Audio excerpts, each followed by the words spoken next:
So for those of you who don't know or have not been keeping up with the crypto news, Binance have halted their services and operations from Malaysia in last year, July 2021. Well, the reason was simple, and that is because they were not complying to Malaysia's regulators, which is the Securities Commission Malaysia. But for today, I stand before you and announce that Binance is back in Malaysia. They bounced back just like I said I would in my previous few videos about Binance. CZAC, the CEO of Binance or the founder of Binance, will definitely find a solution to comply with fellow regulators. So I came across this article online, which is also sent by one of my community members from the Discord group, which if you guys are interested in joining, link is in the description box below.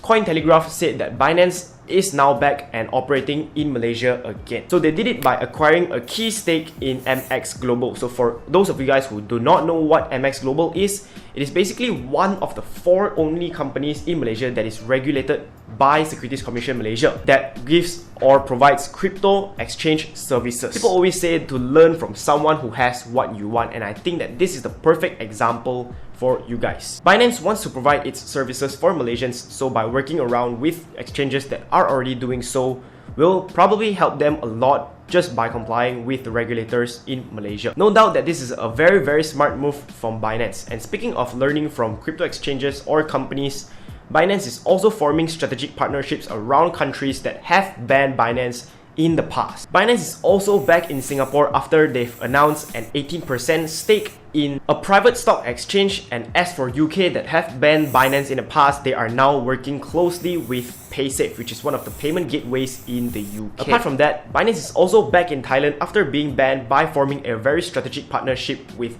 Thailand's Gulf Energy Development PCL just this year in February. Lastly, the Malaysian currency is back on Binance exchange again, but for my app personally, I could not find MYR currency anywhere, and it's probably because I have not updated my app. So maybe Binance is working on an update to re-include the MYR currency back into its P2P services. However, I went ahead to the App Store and searched up Binance, and surprisingly, that Binance is still not on the App Store yet on Malaysia's location. But I believe that Binance will be making it back into the App Store and will include its MYR currency back into its app soon, maybe in a few coming months. Binance have been through shit given by the world, and Binance did not back down at all. Obviously, I did say in my past videos that CZAC, the CEO of Binance, will not give up finding solutions to work closely with regulators, at the same time providing its crypto services for people like us retail investors. It's almost like they're just giving a middle finger to the world and say, I'm back, boys. So I hope this news brings you a better day, and as always, stay safe, invest safe. With that being said, I hope to see you guys in the next video. Got you dancing in the middle of the club. I know what you chasing, you can